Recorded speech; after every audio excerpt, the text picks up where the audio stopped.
quotidien Yediot Ahronoth révèle aujourd'hui l'existence donc d'un rapport secret publié en août 2013. Alors, il s'agit d'un document qui a été rédigé suite à des négociations secrètes tenues à Londres en 2013 entre Yitzhak Molcho, qui est le conseiller et l'avocat de Benjamin Netanyahou, et Hussein Hara, un professeur d'Oxford, membre de l'OLP et qui représentait Mahmoud Abbas. Alors, Netanyahou, lui, fait entièrement confiance à Molcho, son conseiller.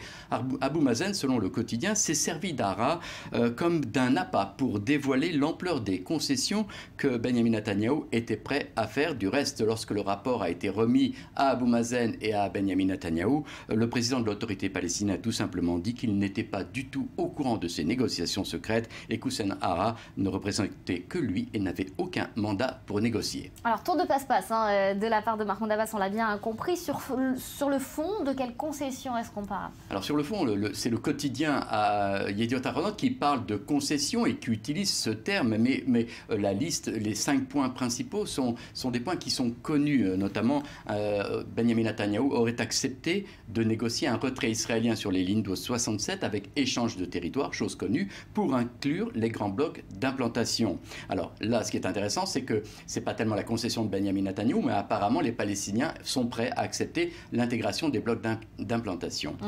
Deuxième point, reconnaissance des droits légitimes palestiniens à Jérusalem-Est. Là encore, c'est une vraie concession de Benjamin Netanyahou. Troisième point, l'accès des Palestiniens dans la vallée du Jourdain. Et là, c'est vraiment une nouveauté parce que jusqu'à présent, publiquement, Benjamin Netanyahou a dit que la vallée du Jourdain resterait sous contrôle sécuritaire israélien et que les Palestiniens n'y mettraient pas le pied. Ensuite, retour partiel des réfugiés palestiniens, ça s'est négocié dans le cadre de la réunion des familles. Et enfin, évacuation d'implantations avec un autre point intéressant, certaines de ces implantations resteraient sous souveraineté palestinienne.